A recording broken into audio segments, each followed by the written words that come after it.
Hi, everyone. I'm Dr. Mike Smith, the Action Coach franchise for the St. Louis area. And today I'm interviewing Ricky Hall with Nutrition Head HQ. And Ricky, could you tell us a little bit about your business? Yeah, we are a vitamin supplement brick and mortar retail store that's, we like to say that we're in the business of fueling your best days through nutrition, community, and health. Great. And how many stores do you have, or how many stores do you have so far? Yep, we have two stores open now, and we have a third store opening within the next couple of weeks. So we just had shelving delivered Monday. So we're pretty excited about having another location coming on board. And where are those two located at today? Today we have a store in Quincy, Illinois, which is my Okay. son's store. So my son is one of my franchisees, and then I have Okay. a store in Mishawaka, which is South Bend, Indiana. And then Yes, the third, interesting. yep, and then the third store we're opening up is in Vidalia, Georgia, the sweet onion capital of the world. All right. Perfect. Perfect. Well, thank you for visiting us today. So we're going to go through and ask a series of questions here, and a lot of people and entrepreneurs that are aspiring out there or other entrepreneurs are actually interested in, some of the learnings that you've had in your experience. So I'd like to ask you a few of those questions. The first would be, what would you do differently if you had to start from square one in business, right? You've getting ready to open your third store. You've got these all over the place, and you're a franchisor, so you've got a lot of things to talk about. Take your time and tell us what you'd have done differently.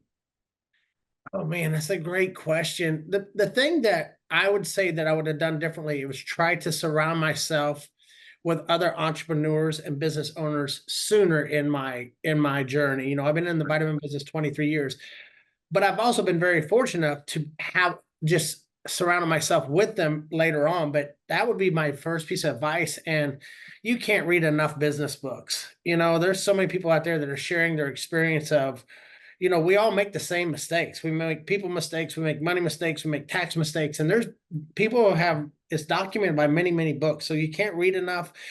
And now the podcasts are out there. Just Right. self-educate yourself as much as possible. Podcasts, videos like this. I mean, YouTube is Right. powerful. That and just being a student sooner in my journey. I wish I'd have been a student sooner in my journey. Great. So that's great advice. So one of the things we'd like to ask is what have been your biggest learnings as an employer since you began your business? Ooh, people always say life balance, but as an employer, managing people is a skill of its own.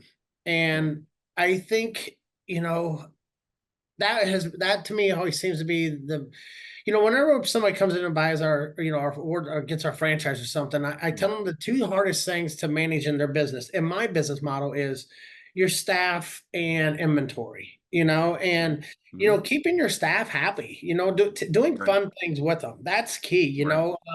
not getting too close to them, as personal wise, but having that Yeah. business relationship and a friendship too, but and be there for them when they need you. But Great. you got to Great coach, advice. just like you're in coaching. You have to coach your team. You have to be Right. leading your team and your staff. That's great. So what are some of the qualities that you look for in employees that enables you to create and foster that relationship you talked about? Energy, energy Energy. and a passion for we're in the health and wellness field, and my very first employee I hired, his name was Jeremy Jackson. This is 20 some years ago, and I hired him because he kept coming in my store reading labels, and he would call if when the delivery truck was coming and be like, "Hey, can I come up? I think you're getting an order today. I want to read labels." Hmm. I hired him because of that. He had such a thirst for learning that I'm like, man, this kid's in here all the time. Might as well get him on payroll. And it was amazing. But we find you can see the energy, you can see it in their eyes. And even as me finding franchisees, I still look for that energy and that enthusiasm and wanting to help people. You genuinely need to care for people and want to help people to be, in our business model. And I think that goes everywhere. I mean, look at a lot of way people hire now. They hire for a culture. Look at Chick-fil-A. I've never met somebody at Chick-fil-A that's having a bad day. Right. That's so true. That is so true. One of the questions from an employee standpoint, so you've got franchisees that I'm sure you've had to go through and screen, et cetera. Do you use any kind of methodologies out there or assessments like the DISC assessment or e-colors or Meyer-Briggs or any of those to test this temperament to make sure they're the right profile person that you're looking for? I have. I've used Disc, I've used Zoracle, and what I found for us is I took the core people that are going to be involved on the onboarding, and Mhm, we took those assessments, and then so we know how, we know who we are with each other, mhm, and then we mhm, use that to vet the other people, like, are you picking up something that we're not, um mhm, I have them talk to, when I'm bringing on a new franchisee, and I have them talk to each franchisee, and then I may have them call a couple of our vendors and talk to right, our vendors. And so they can see who we are. And I actually introduced a lady that is very exciting. And I had her talk to one of my vendors yesterday, and she literally sent me a thank you email like, hey, thank you for opening up your community to me to get to know. And I mean, that was it. I love that email, where she's thanking us for the interaction with the community that we built. mhm. That's great. That's really great. That's great to share that. And, when you were talking about community, I would assume, and tell us a bit about your customers' profiles and why they come back to Nutrition HQ. Because there's a lot of options out there, right? There's competition for everything, but you've obviously got freestanding stores and you're able to go through and successfully franchise them. So tell us a little bit about the community of your customers that you look for and how you engage with them. Yep. So I like for our stores to be in a strip center with a grocery store, because that's Okay. where most people are Hmm. going more often, and say, people come to me like, oh, I have this great gym that we could put the store next to. And I'm like, yeah, I've been to gyms today, and then tomorrow I went there and they're gone. I was like, we want to be Yeah. where the community's going, and they're going to the Yeah. grocery store. They're not going to Mm. the mall anymore.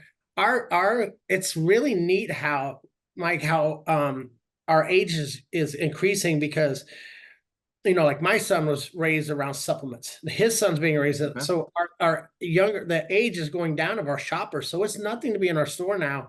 And you have a Hmm. father in there with his daughter who's 13 playing soccer looking for electrolytes, to Hmm. somebody that's 75 is like, I've been taking vitamin E and vitamin C since the 50s. And we're Hmm. about a perfect 50-50 mix, men to women. But I would say our age is 13, 15-ish to what, 80. And it's really Oh, neat to wow. see that. It's a great, I mean, the diversity of people you see coming through our door is mesmerizing. And what I believe is our what makes us successful is we care about the customer first. We don't have an agenda to sell X amount of products to these customers. You come in, we're listening, we're taking everything in, and we're finding out what is going to be the best fit for you. And that's where it Hmm. starts. And that's how it is. I mean, so we may have 100 people come in a day and not one person left with the exact same thing. We're really Right. interactive. We're very interactive, and involved in the whole process of coaching and leading you in the store, and getting you on the Right. right path to success. And once Right. they have that feeling, that we genuinely cared for them, they Hmm. walk out with, say, 4 products. They also walk out with what we call a lifestyle sheet. We're telling them how to take everything. So when they get home, Hmm.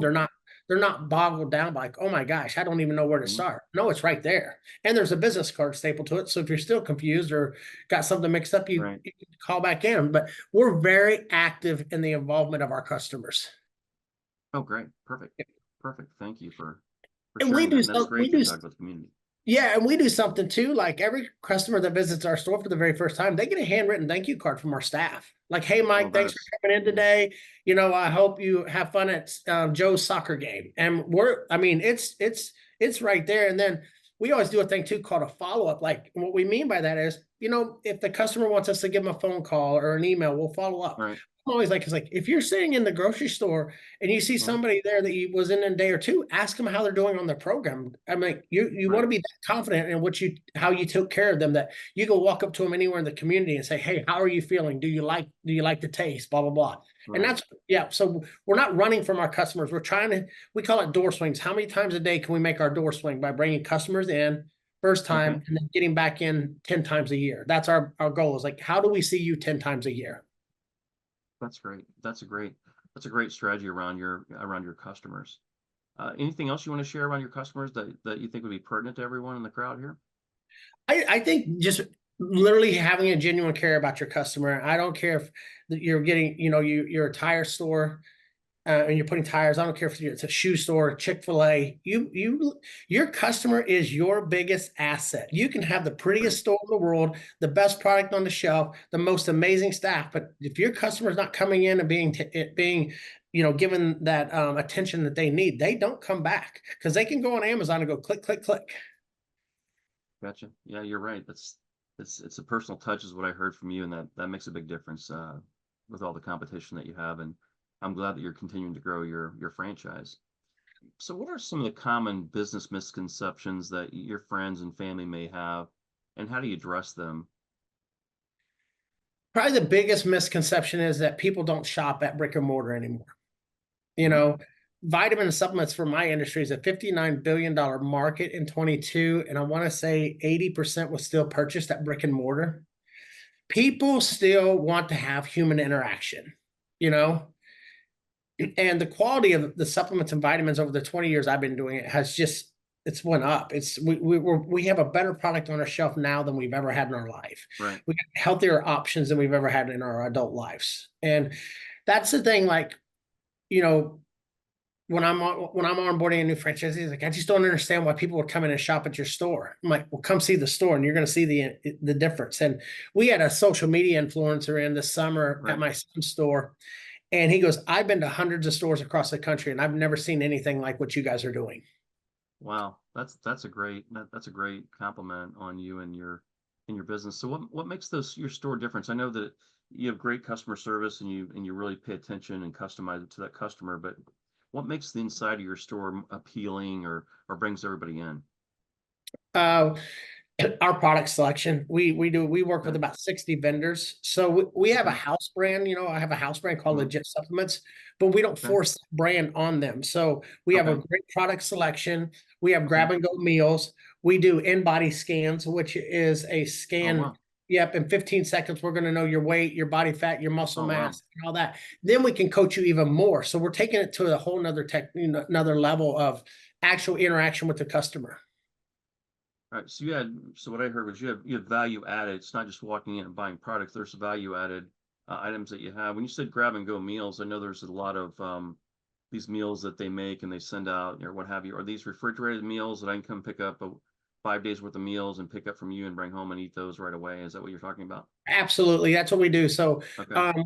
we order every Friday, and then Okay. every, I think it's Sunday and Monday, they make the meals, flash freeze them, and then direct ship them to us, and then we keep them frozen, and they're Okay. good for 6 months. So it's nothing Oh, to be in wow. a store. Somebody comes in and just like you said, they buy 10 meals, Right. breakfast, lunch, or lunch, dinner for the next 5 days. So that's exactly what it is.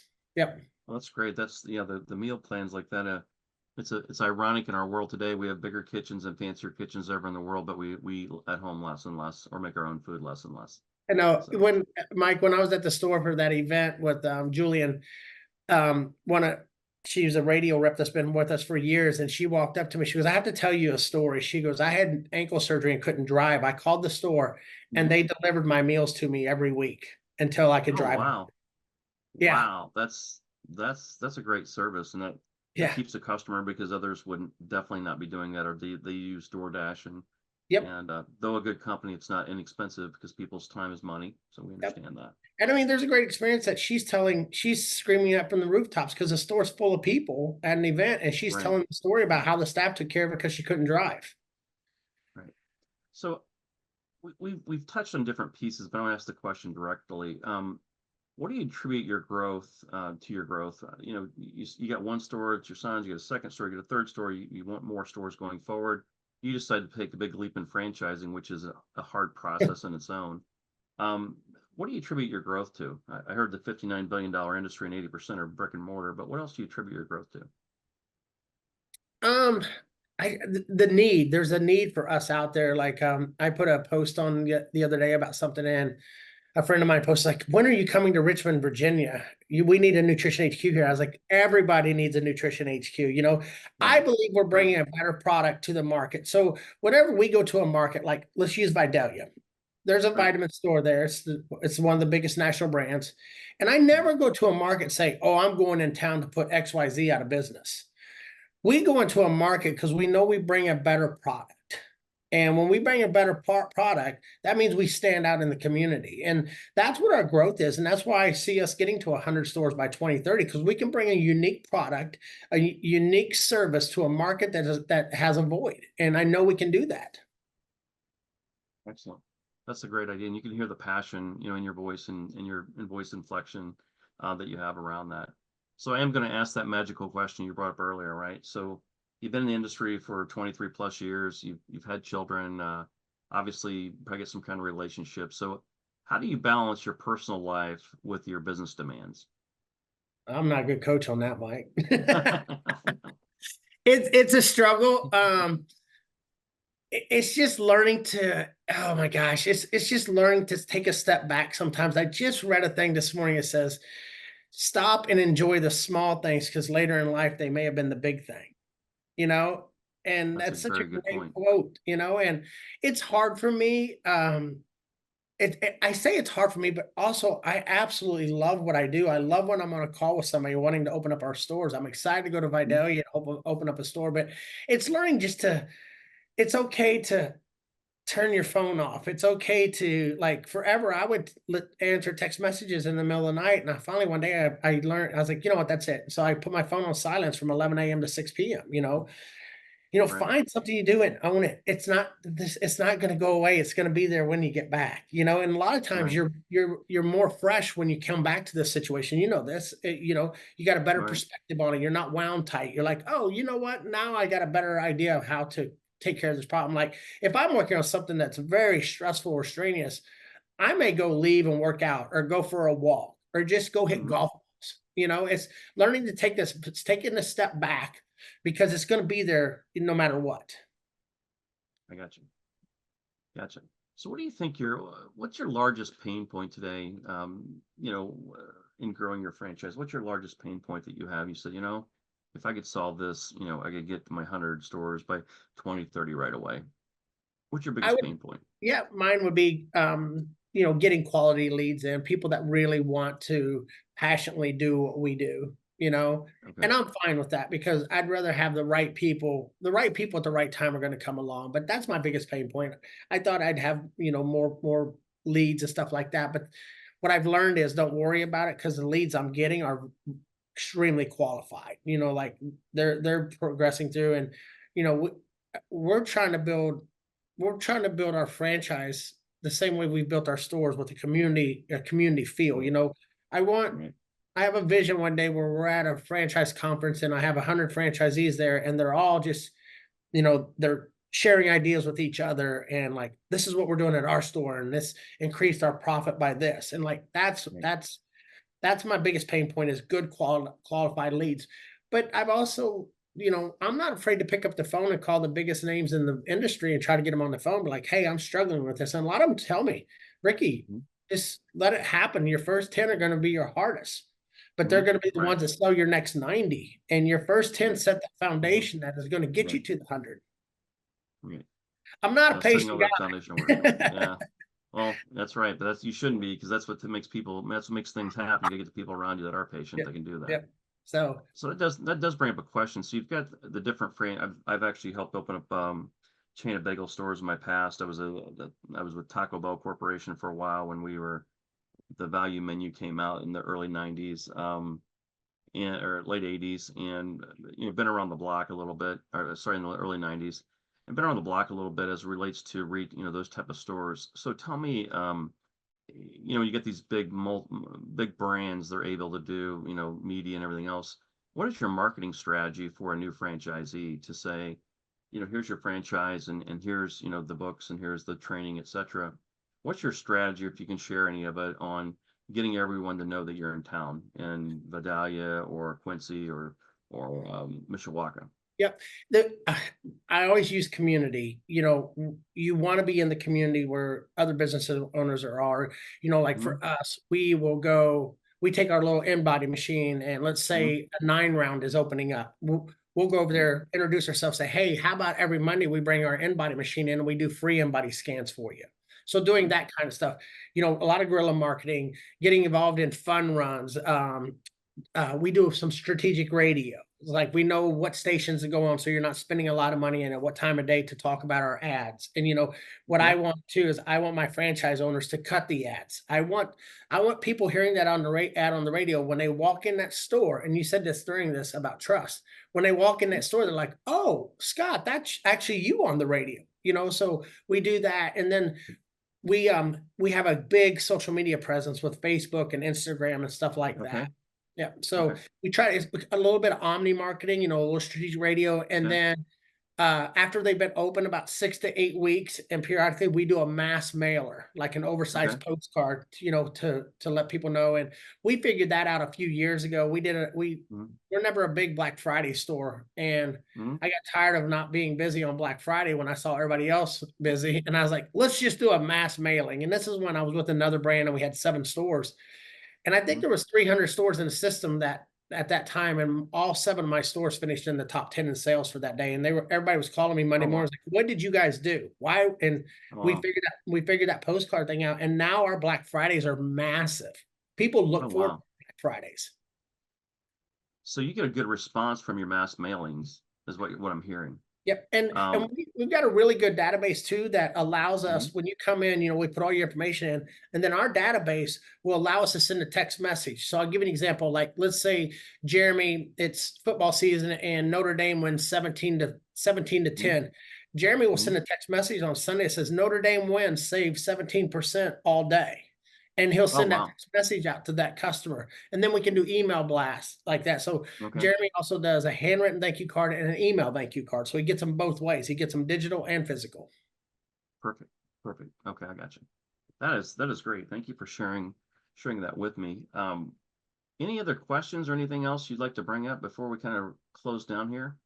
No, this is great. I love sharing. There's someone says like, I wish business owners wasn't always so holding their cards so close to their chest, because Okay. they're like, oh, Hmm. they may steal my idea. I'm like, man, we know how much work it took you to get there. Like Hmm. it's hard to steal that. So like people opening up and sharing more about what's working, what they've learned by this and that. Like I did a call yesterday with one of my vendors and we were talking about a situation. I was like, I learned so much from that. And she goes, I learned so much. I had to go back and check my systems and processes so I didn't ever have that again.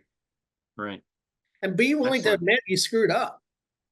Yeah, that's true. And I think if we don't screw up, we don't learn. And I think those who succeed forever, actually, the most successful people are the ones who fail the most and fail the fastest, right? Yep. Elon Musk will tell you that. Yep. Um, so I'm in a lot of networking groups. One of my favorites, Business Networking International. And what I'd like to do is have you identify who's your ideal customer first. My Who's your ideal ideal customer? Yeah, my ideal customer is a female in her mid 30s to 40s. Because when she's coming in the store, she's not only buying for herself, their career wise is probably, stable. She's buying for herself, she's buying for her husband, and she's possibly buying for her kids. So Mm. that is our ideal customer. Okay. Okay, great. Who's the ideal referral partner? So if you were at a networking event and you said, look, I'm looking for referral partners, who's your ideal referral partner? Um, Probably somebody it would be somebody that has a passion for health and wellness and making a difference, you know. Gotcha. That's a great. So let's do one more closeout. Tell us just a little bit about your business again, and tell us how anybody can contact you if you got a website, and then we'll close out for this morning. Okay. Yeah, I mean, we are a brick and mortar vitamin retail store. When we came with name Nutrition HQ, we wanted to say we did everything nutrition, from healthy meals to Okay. coaching to advice, protein. We have it all in our store, and if we don't, we can get it or we can refer you to the place. So one of our sayings is we're solution focused. We're going to find a solution for you when you walk through that door. And That's my perfect. website is nutritionhqfranchising.com. Gotcha. Gotcha. And we'll be happy to share that. And we'll actually use some of those keywords, franchising, etc., when we post this for you. And I hope you do the same. It's been my pleasure today to interview you, and I hope that all that see both the full business spotlight and the reels will enjoy your story. And thank you, and have a great day. Yeah, thank you